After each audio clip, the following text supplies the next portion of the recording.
18h passées de 4 minutes sur les ondes d'RTCI. Mesdames, Mesdemoiselles, Messieurs, bonjour. Ravi de vous retrouver comme chaque matin du lundi au jeudi. Bienvenue dans cet énième numéro de Dans le vif du sujet du jeudi 18 juin. Je tiens à remercier toute l'équipe qui m'accompagne ce matin. J'ai la chance d'être avec deux grandes dames, Wade Bizid à la réalisation et Rim Trabelsi, notre journaliste web, qui se fera un plaisir de vous faire passer cette émission sur la page Facebook de RTCI. Alors aujourd'hui, deux sujets sont au menu. On va parler des résultats de l'étude d'impact économique de la pandémie de la Covid-19 sur l'économie tunisienne, une étude lancée par le PNUD en étroite collaboration avec le ministère du Développement, d'Investissement et de la Coopération internationale. Madame Asma Bouraoui Khouja, qui est économiste et team leader du cluster Croissance inclusive et développement humain auprès du PNUD de Tunisie, sera notre première invitée pour parler des principaux indicateurs de cette étude. Ensuite, et dans une deuxième partie de l'émission, je reçois Sinouri Lajmi, le président de la AICA. Voilà, on va parler de plusieurs sujets avec le président de la AICA.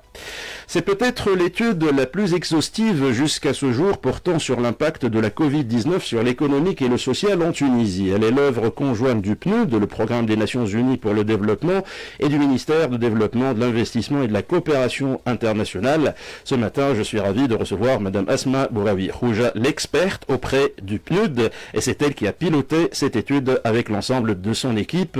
Madame Bouraoui Khouja, bonjour et merci d'avoir accepté l'invitation de RTCI ce matin. Bonjour Enis, bonjour à toutes les auditrices et tous les auditeurs de RTCI et merci pour l'invitation. C'est moi qui vous remercie le PNUD également d'avoir accepté ma sollicitation. Alors, c'est une étude, j'ai dit en entame de cette émission qu'elle pourrait être et qu'elle est effectivement la plus exhaustive jusqu'à ce jour, parce que lorsqu'on voit un peu la teneur de cette étude-là qui est très très intéressante, on va y revenir dans les moindres détails tout à l'heure. Elle est très importante. Vous allez nous parler des principaux indicateurs. Ça va pas faire vraiment commencer la journée comme ça. Oui, exactement. Mais bon, il faut être réaliste également. Il faut être voilà, pour comprendre un peu l'impact de la Covid sur l'économique et le social en Tunisie. Avant peut-être d'aller et discuter des principaux indicateurs, des principaux chiffres, pouvez-vous nous donner un peu une idée pourquoi cette étude a été faite et surtout le timing de cette étude-là, Madame Bouraoui Khouja? Merci Anis. En fait, le pourquoi d'étude, je vais peut-être commencer un peu par le contexte justement. Oui, oui. Le programme des Nations Unies pour le développement est au niveau global, donc a le lead dans la réponse socio-économique au Covid dans les différents pays. Donc toutes les actions que nous entreprenons dans les différents bureaux de représentation du PNUD, donc ce sont des actions qui vont dans le sens de comment répondre à cette pandémie et comment préparer l'après-pandémie. D'accord ? Oui. Donc c'est dans le cadre de notre mandat. Par ailleurs, il y a une relation de collaboration qui est historique avec le ministère du Développement, de l'Investissement et de la Coopération internationale sur les questions de développement économique. Nous accompagnons le ministère à différents niveaux, sur différents axes de collaboration liés à la planification, à la pauvreté, etc. Donc partant de là, et l'idée était de pouvoir évaluer, quantifier cette crise-là, même si c'est un exercice, ce n'est qu'un exercice d'estimation qui peut être amené à évoluer de toute manière. Mais c'est un premier exercice d'estimation économétrique parce que pour adresser un problème, il faut pouvoir le voir, il faut pouvoir le mesurer pour l'adresser. C'est comme si, moi je prends toujours l'exemple de si on veut se battre avec quelqu'un et qu'on est dans une pièce noire, il n'y a pas de lumière, on ne sait pas s'il est grand, s'il est petit, s'il est gros, s'il est mince, s'il est proche de nous, s'il est loin. Donc c'est important de quantifier. Il y a eu pas mal de travaux qui ont essayé d'estimer les impacts sur les entreprises, mais souvent c'est des enquêtes de perception. Ouais. Cette étude est une étude économétrique d'estimation des impacts. On a commencé le travail... Ce n'est pas une perception, c'est très important. C'est pas une enquête c'est très important de le souligner. C'est pas une enquête de perception, c'est une étude économétrique pour laquelle nous avons sollicité deux universitaires tunisiens, c'est Mahmoud Semi Nebi et c'est Abdeslam Abessi, donc pour réaliser ce travail de modélisation et d'estimation économétrique. Et le travail a commencé fin mars. Fin mars. Ouais. Donc ça nous a pris... Fin mars, c'est-à-dire une semaine, 10 jours après la déclaration du confinement en Tunisie. Exactement, exactement. On a démarré le travail à peu près une semaine après le confinement obligatoire. Et après, bien sûr, on a eu plusieurs étapes dans cette étude avec des rapports préliminaires, intermédiaires, finales. Et à chaque étape, on avait des peer reviewers, c'est-à-dire des personnes, des spécialistes qui révisaient le travail. Et c'était des spécialistes de tous bords, des Tunisiens, des non-Tunisiens, des gens des institutions internationales, des partenaires, donc des agences. Pour actualiser, pour commenter, pour mettre leurs recommandations, leurs propositions d'amélioration ou de correction. Nos deux principaux partenaires, donc, qui sont liés au MDICI sur ce travail, c'est l'INS et l'ITSEC, que je remercie également. L'Institut national de statistique et l'Institut de compétitivité. Exactement, des réunions très techniques. Pour voir aussi, parce que la technicité est assez évoluée dans ce travail-là, donc sur la pertinence des données, des résultats qu'on a obtenus, on a fait les ajustements nécessaires, et après, voilà. Donc, et cette étude, Madame Bouraoui-Rouge, vous l'avez achevée quand ? Alors, elle a été, on l'a terminée. Quand je dis terminée, je peux vous dire terminée il y a quelques jours. Non, mais la rédaction c'est au fur et à mesure, mais avant, c'est-à-dire la livraison entre guillemets, donc du rapport final. Donc avant les dernières corrections, c'était à la fin du mois de Ramadan. Donc après, ça nous a pris fin mai.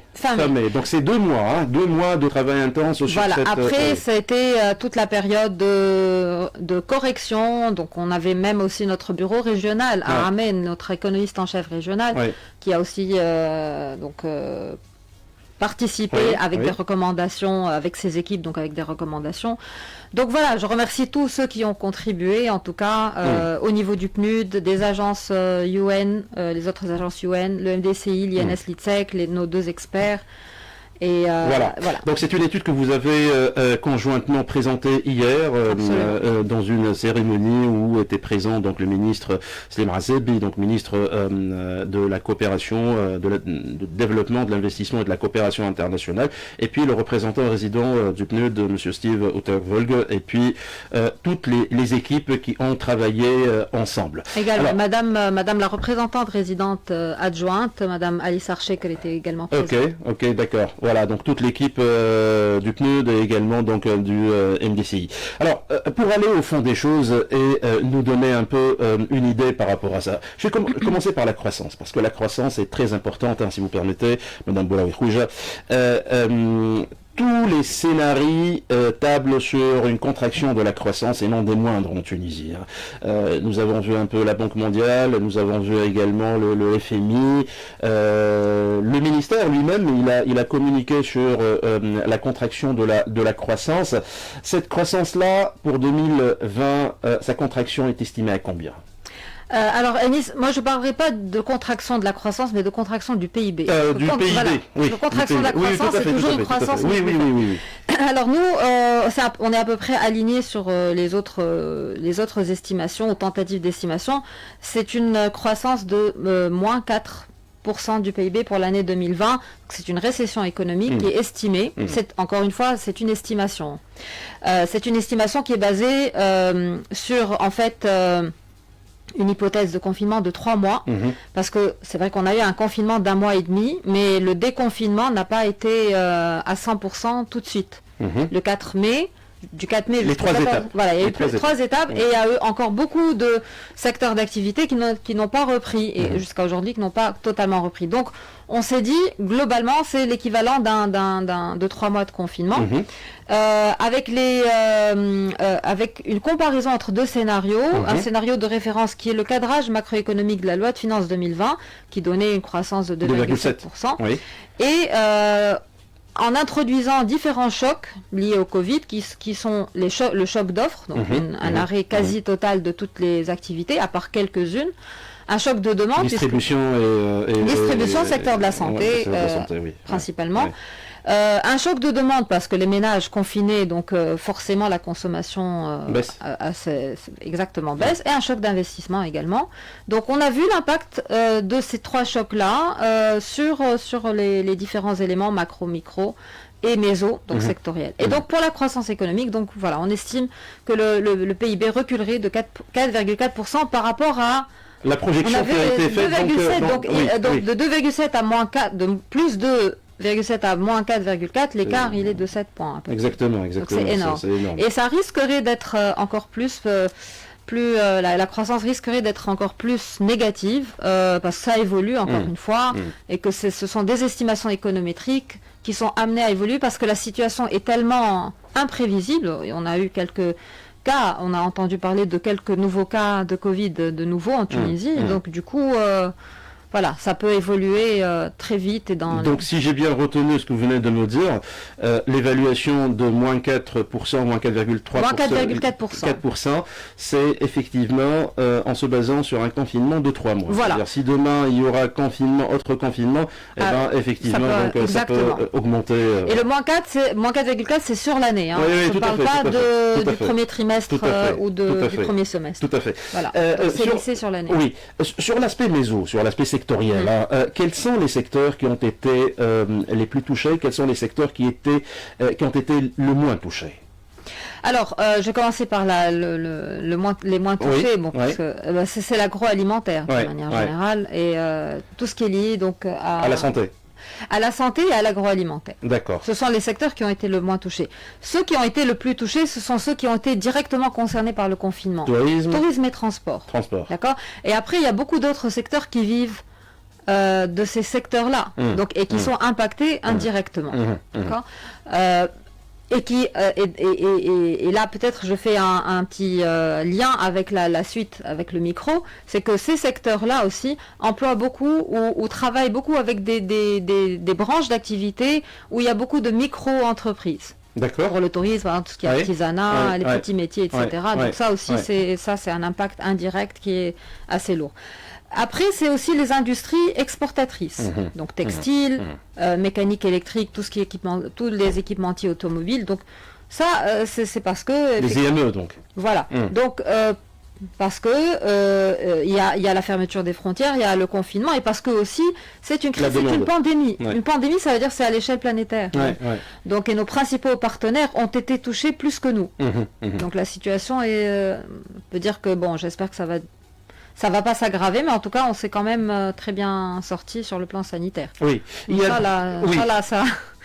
J'espère qu'on continuera de bien s'en sortir sur le plan sanitaire, qui aurait nous l'espérons tous, même si cette décision d'ouverture des frontières n'est pas vraiment donc partagée par tout le monde. Et puis donc tout le monde se pose des questions. C'est légitime, bien entendu, de se poser des questions sur la viabilité d'ouvrir ou de ne pas ouvrir les frontières. Alors, il y a également deux chiffres qui m'ont interpellé, les chiffres concernant la pauvreté et les chiffres concernant le chômage. Asma Boulaoui Khouja, ça, c'est deux chiffres qui font mal. Absolument. Le confinement était indispensable, ça c'est clair, parce que la santé des Tunisiennes et des Tunisiens est primordiale, prioritaire pour le gouvernement, c'est normal. Donc il y avait un arbitrage à faire entre la santé économique et la santé du pays et la santé des Tunisiens. Donc réaction tout à fait logique de faire ce confinement-là. Mais bien sûr, ça a impacté beaucoup de Tunisiens et de Tunisiennes ont perdu leurs emplois. Et d'ailleurs, à ce niveau, j'aimerais juste attirer l'attention sur le fait que dans cette pandémie et dans tout ce qui est lié à la pandémie, les femmes étaient en première ligne. Les femmes sont en première ligne dans tous les métiers liés aux services de santé. Donc les infirmières, etc., qui étaient en première ligne, donc déjà exposées sur le plan de leur santé. Mais exposées aussi en termes de violence domestique et de violence économique. Aussi, tout ce qui est licenciement, etc., les femmes étaient en première ligne. Donc ça, c'est une petite parenthèse que je voulais ouvrir et que je referme. Et donc forcément, nos estimations, partant de toutes les hypothèses que nous avons mises dans l'étude, c'est que le taux de chômage au niveau national pourrait passer à 21%. De 15%. De 15% à 21%. Ça veut dire quoi? Ça veut dire à peu près, à la louche, 275 000 chômeurs. 274 500 chômeurs de plus. Alors, j'aimerais bien poser une question.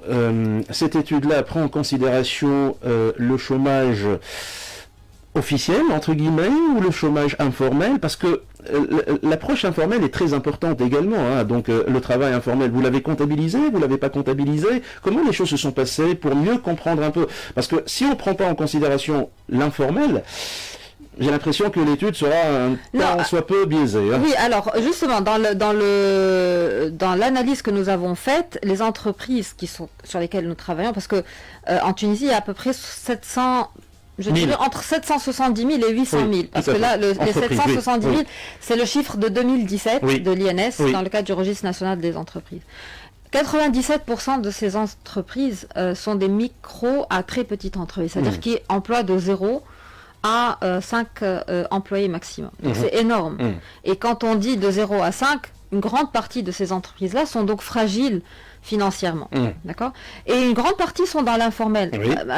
Il faut pas confondre informel et commerce travail illicite ou contrebande. Informel, donc c'est-à-dire au niveau qui n'ont pas tiennent pas une comptabilité, mais elles sont comptabilisées dans l'INS. Donc ces entreprises-là sont prises en compte. C'est-à-dire quand on donne le chiffre du PIB dans l'INS, il y a une grande partie, on capte les effets aussi. C'est-à-dire qu'ils peuvent employer des gens qui sont eux-mêmes informels, dans le sens ils ne payent pas des cotisations sociales, donc c'est ça finalement. C'est le fait en fait qui ne tiennent pas une comptabilité. C'est des petites structures qui ne tiennent pas une comptabilité, mais qu'on connaît, qu'on peut identifier et qu'on connaît et qui sont prises en compte. C'est-à-dire autrement, si on ne tient pas compte de ça, de ces entreprises dans le PIB, le PIB aurait une tout à fait. Voilà. Tout à fait. Donc on en tient compte. Mais voilà. Mais c'est pour ça qu'on a voulu travailler non pas sur les grandes entreprises ou sur toutes les entreprises de manière générale, mais faire le focus sur ces entreprises-là qui sont des micros ou des très petites entreprises, parce que on les associe automatiquement à la vulnérabilité, parce qu'elles travaillent, elles sont sur des secteurs assez précaires ou par exemple informels. Donc pour le chômage, c'est 275 000 nouveaux chômeurs. 274 500 plus exactement. Voilà, donc pour arrondir. 274 500 nouveaux chômeurs sur l'année 2020, et tenez-vous bien, uniquement sur cette période de confinement qui vient de passer. On ne parle pas donc des éventuelles périodes de confinement qui pourraient avoir lieu donc et qui risquent d'aggraver donc ce nombre-là, Madame Rouget. Oui, absolument. Et encore une fois, j'insiste là-dessus, ce sont des estimations avec l'hypothèse que rien n'est fait. Hein. Oui, tout à fait. Donc, bien sûr, après, le gouvernement, toutes les mesures qu'il est en train de mettre en œuvre, c'est justement pour éviter que les entreprises licencient en masse, même s'il y a eu beaucoup de licenciements. Et voilà, donc pour soutenir les entreprises, pour les accompagner, pour éviter justement d'arriver à ça. Mais on risque d'y arriver. Voilà, donc c'est vraiment des projections, encore une fois, c'est pas des chiffres réalisés. Oui. Avant d'aller aux chiffres de la pauvreté, j'aimerais bien vous écouter également sur l'enveloppe que vous estimez importante ou à consacrer pour les toutes petites entreprises, moyennes entreprises. Vous estimez que c'est de l'ordre de 400 millions de dinars. À peu près 450 millions de dinars. C'est à peu près 1% du budget de l'État. Voilà. Pour chaque 3 mois de confinement. D'accord. Parce que ce sont c'est un appui financier qui aiderait ces entreprises à faire face à leurs charges financières, leurs charges aussi salariales, donc toutes les charges de l'entreprise. Oui. En l'absence aussi de pouvoir produire et écouler sur le marché. Donc, voilà. Oui, alors je voudrais joindre deux idées sur une même question. Le taux de l'inflation, vous avez travaillé sur le... Non, pas le taux d'inflation. Alors on n'a pas travaillé sur le taux d'inflation. Le cadrage, enfin l'aspect macro qu'on a développé dans l'étude était motivé non pas en tant que tel macro, parce que le PNUD ne se positionne pas sur le macro. D'accord. On se positionne beaucoup plus sur le micro, sur les populations vulnérables, sur la question d'inclusion et de pauvreté. D'accord. Mais on l'a fait parce que, juste pour rentrer très vite dans le technique, on a pour estimer les impacts macro, on a utilisé un modèle d'équilibre général calculable et les outputs de ce modèle ont servi pour alimenter le modèle que nous avons utilisé sur les estimations micro, qu'on appelle un modèle de micro-simulation. D'accord. Donc on a fait ce travail-là vraiment pour alimenter la suite. D'accord. Mais pas en tant que tel. Nous, on n'a pas travaillé donc, sur l'inflation. Voilà. Alors la pauvreté, ça aussi c'est un taux assez inquiétant. Donc vous estimez que le taux de pauvreté monétaire passerait de 15,5% à 19,7%. Les Tunisiens vont s'appauvrir davantage en raison de cette crise. Oui, ils risqueraient de s'appauvrir davantage en raison de cette crise, et on risquerait de retourner au niveau de 2010, soit 10 ans en arrière. On était à peu près à 20% en 2010, on était à 23% à peu près en 2005. Ouais. Donc c'est un recul en arrière de 10 ans. Ouais. Et c'est pas propre à la Tunisie. Oui, ça nous l'avons compris. Oui, ça nous l'avons compris, c'est clair. Voilà, parce que dans le monde, on estime que pour la première fois depuis 30 ans, on va avoir un recul de l'indice de développement humain dans le monde entier. Et la Tunisie n'échappe pas donc à ça. Sauf que il y a des pays qui ont abordé la crise en étant en bonne santé économique, mais que nous, on a abordé la crise avec des difficultés. Voilà, de 2019, notre taux de croissance était de 1%. C'est très faible. Et puis la structure de l'économie est fragilisée par cette transition économique qui est assez chaotique. Avec de belles réalisations, mais il y a aussi beaucoup de difficultés au niveau des finances publiques, au niveau de la reprise. Une reprise solide ne s'est Et ce qui est encore plus inquiétant, ce sont les atouts de la Tunisie qui ont été touchés de plein fouet. On parle un peu donc des transferts des étrangers pour la balance de paiement, lorsqu'on parle également de l'export, on a vu les derniers chiffres sur les 2 mois donc du commerce extérieur, lorsqu'on parle du tourisme, lorsqu'on parle du phosphate, donc ces leviers-là, exactement, ces leviers-là sont à l'arrêt, et là on se pose la question, c'est pour cela, peut-être aujourd'hui on est en train de comprendre un peu mieux ce que dit le chef du gouvernement, ce qu'a dit le chef du gouvernement lors de sa dernière interview, que la situation est vraiment difficile et elle risque donc de s'aggraver parce que les leviers fondamentaux de l'économie tunisienne sont à l'arrêt et sont à l'arrêt et ont été touchés de plein fouet par la Covid. Ou soit indirectement parce qu'ils sont liés aussi aux secteurs qui sont touchés directement. Donc c'est vraiment un dilemme aussi. Oui, tout à fait. Un arbitrage très difficile à faire au niveau du gouvernement entre la prévention sanitaire et le sauvetage de l'économie. Sauvetage de l'économie. Alors, les recommandations, si recommandations il y a. Moi, j'aimerais revenir juste à la pauvreté, parce que c'est vraiment fondamental. Donc la pauvreté, on reviendrait à 2010, il y a à peu près 1 600 000 aujourd'hui, on risque de se retrouver avec 2 millions de pauvres. Donc, c'est-à-dire qui basculent dans la pauvreté monétaire. Alors, il y a une autre approche que nous avons aussi adoptée au niveau de l'étude, c'est la pauvreté multidimensionnelle. Mais la pauvreté multidimensionnelle, on a étudié que l'aspect monétaire. Parce que la pauvreté multidimensionnelle, elle intègre des dimensions monétaires, mais aussi non monétaires. L'accès au logement, aux services de santé, éducation, etc. Mais comme cette crise du Covid impacte les revenus, donc on a essayé de voir aussi l'impact de cette crise sur les dépenses alimentaires, de santé et d'éducation. Et les principales dépenses qui sont touchées, c'est les dépenses alimentaires et de santé. Donc ça impacte forcément, il y a des risques donc sur la santé des Tunisiens et des Tunisiennes. Qui n'auront pas la possibilité d'accéder à ce service. Exactement. Et c'est très important de raisonner sur la pauvreté multidimensionnelle parce que la pauvreté monétaire nous dit de combien on est pauvre. C'est mal formulé, mais c'est juste pour illustrer. Alors que la pauvreté multidimensionnelle nous dit comment on est pauvre.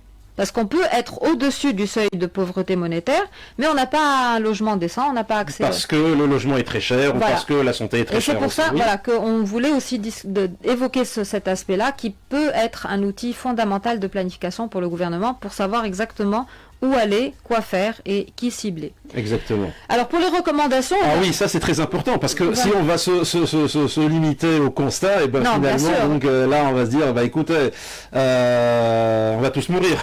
Donc c'est ça finalement. Non, on n'a pas besoin de mourir, et forcément, il y a des recommandations. Vous avez fait des recommandations à court terme, vous avez fait des recommandations à long terme également. Alors à court terme, les recommandations à court terme, c'est un peu ce qui a été fait dans le monde entier. Ce sont des mesures d'atténuation et de soulagement.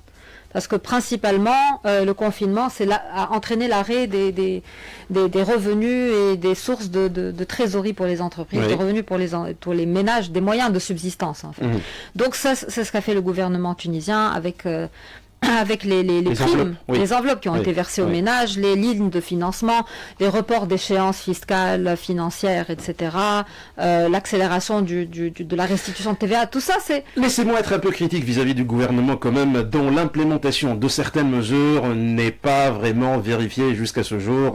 C'est peut-être pas une volonté politique, mais c'est également un problème de bureaucratie pour implémenter. Donc ça, il faut parce que aujourd'hui, Asma Bouraoui, Khouja, les gens nous entendent parler, j'ai beaucoup de remarques qui reviennent, mais écoutez, vous faites venir des gens pour parler des mesures, mais on n'est pas en train de voir ces mesures-là. Il faut le dire.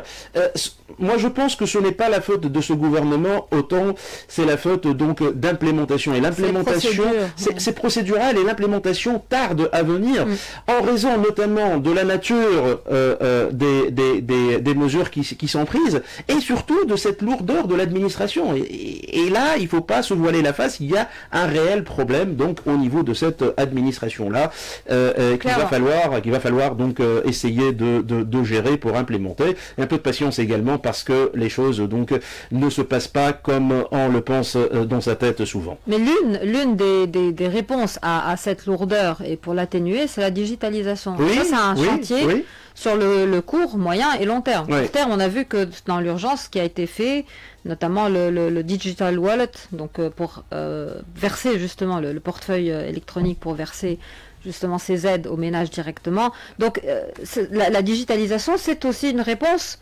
Après, bien sûr, il y a au niveau, il y a des autorisations, des procédures de bureaucratie à alléger, mais aussi la digitalisation est un moyen aussi d'accélérer le travail. Donc, pour le court terme, donc c'est ce qui est fait en général, c'est des mesures d'atténuation. Mais après, il faut réfléchir à l'après. Vous ne faites pas des évaluations des mesures qui ont été prises au niveau gouvernemental? L'évaluation de politique publique, le PNUD travaille sur ce genre de... Si je vous pose la question aujourd'hui, est-ce que vous estimez que les mesures qui ont été prises sont des mesures qui sont propices, plausibles? C'est pas moi. C'est la question. Non, je ne peux pas vous répondre. Voilà, c'est la question. Donc le PNUD accompagne et a un rôle d'advisory, donc de conseil. Mais pour l'évaluation, ce qu'on fait, par exemple, nous allons lancer bientôt une enquête de perception au niveau des entreprises avec la Connect, qui s'appelle Bries, et sur laquelle on va pouvoir avoir la perception ou le feedback des entreprises sur ces mesures-là qui ont été. Est-ce qu'elles ont été bien perçues? Est-ce qu'elles ont profité aux entreprises? Est-ce qu'il y a eu donc effet d'annonce mais rien sur le terrain? Donc ça, on va le prendre du terrain, cette information. Ça sera quand? Ça sera pour quand? Ça sera lancé courant du mois peut-être fin juin, je pense. Fin juin. Oui, dès que on attend que ça se calme un peu parce que c'est une enquête de terrain qu'on fait avec la Connect. D'accord. On avait signé il y a quelques semaines. D'accord. Donc on termine avec les recommandations. Alors, sur le long terme. Oui, sur le long terme, exactement. Sur le long terme, l'objectif, c'est vraiment de renforcer la résilience de l'économie d'une manière générale et des populations vulnérables. Donc dans la logique de ce qu'on appelle au niveau du PNUD le Building Back Better, c'est-à-dire reconstruire mais en mieux, mais pas reconstruire par référence à l'avant-Covid. L'avant-Covid, il faut l'oublier, il y a beaucoup de choses. Il y a une nouvelle normalité qui se crée aujourd'hui, dans la façon de travailler, le télétravail par exemple. Finalement, on n'a pas besoin de se déplacer autant, de prendre l'avion pour n'importe quelle raison. Donc il y a une nouvelle normalité qui doit être intégrée et il faut travailler sur ça et pour renforcer la résilience. Il y a beaucoup de choses qu'on peut faire en Tunisie pour renforcer la résilience des populations vulnérables. Moi, il y a en fait 3 choses qui me tiennent à cœur vraiment et qui sont dans les préoccupations du programme des Nations Unies pour le développement, c'est l'économie sociale et solidaire. Dont le projet de loi vient d'être voté hier. Donc au Parlement. Exactement. J'en ai parlé avant-hier et je me réjouis comme tous les Tunisiens qui s'inquiètent donc de cette situation-là. Ce projet de loi a été finalement voté, quelque peu galvaudé en raison de quelques considérations, peut-être j'y reviendrai une fois dans l'émission, mais ça a été quand même voté hier et c'est très important pour la Tunisie. Exactement, c'est fondamental parce que c'est le secteur par excellence qui permettrait de valoriser ces populations vulnérables et de leur permettre de les inclure aussi, les inclure et de développer des activités qui sont vraiment, c'est un secteur qui permet de vraiment sortir les territoires un peu de leur cloisonnement et enclavement. Il y a de très belles expériences réussies au Maroc. Il y en a aussi en Tunisie quelques-unes, mais vraiment très. Il y a les palmeraies de Jemna, par exemple. Par exemple, mais quand il y a ce cadre juridique et législatif, c'est très important. En France, par exemple, c'est 10% de l'emploi total. C'est 6 à 8% du PIB. C'est un secteur en tant que tel. Après, le deuxième sujet qui me tient à cœur, c'est l'inclusion financière. C'est-à-dire permettre à toute la population, que ce soit des grandes entreprises, et que des très petites et micro-entreprises, d'accéder au financement. Aujourd'hui, le secteur bancaire qui finance plus de 90 à 95% de l'économie, avec toutes les mesures, les garanties, etc., qu'il exige, n'est pas accessible aux petits entrepreneurs, jeunes entrepreneurs qui a une idée. Alors, la microfinance... La microfinance est une réponse. Justement, je suis pas en train de voir, moi, une manifestation importante de ce segment très important de la microfinance. Pourquoi ? Parce que la microfinance, aujourd'hui, elle lève des fonds à un taux usurier. Voilà, parce qu'elle lève des fonds auprès d'autres pour prêter à ces populations vulnérables à des taux, comme vous dites, usuriers.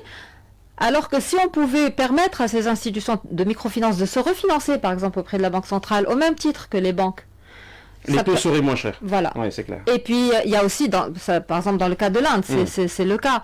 Il y a la possibilité même de collecter les dépôts des bénéficiaires et de devenir une véritable institution financière, mais qui soit adaptée à la demande de ces populations. Troisième recommandation. La troisième, c'est la digitalisation. La digitalisation. On l'a vu, mais vraiment à tous les niveaux, pas seulement l'administration, mais au niveau des populations, de ces populations vulnérables qui, quand elles ont accès à la digitalisation, auraient pu bénéficier de ce business continuity, c'est-à-dire de pouvoir continuer à fonctionner, à travailler, à écouler leurs marchandises. Et leurs services. Voilà. Oui. Donc, et là, il y a la question de la fracture digitale, parce que toutes les régions n'accèdent pas de la même manière à la digitalisation et aux nouvelles technologies. Voilà, je vous remercie beaucoup, Madame Asma Bouraoui-Khouja, team leader, vous êtes économiste d'abord, team leader du cluster croissance inclusive et développement humain auprès du PNUD Tunisie. On parlait de cette étude très très intéressante que vous pouvez consulter en allant sur le site donc du PNUD ou du ministère de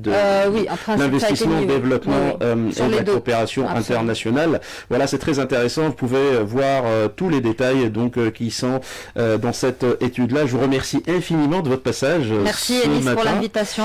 Et vous reviendrez quand vous voudriez donc pour vous parler exactement. On aimerait bien dans suivre. Voilà. Donc l'invitation vous est ouverte et lancée. Alors, je voudrais, avant donc de vous quitter, donc vous dédicacer. C'est une chanson que vous avez choisie vous-même, les Dépêche Mode, avec Enjoy the Silence, avant de recevoir Sinouri Lajmi, le président de la AICA. Voilà. Souvenir de jeunesse.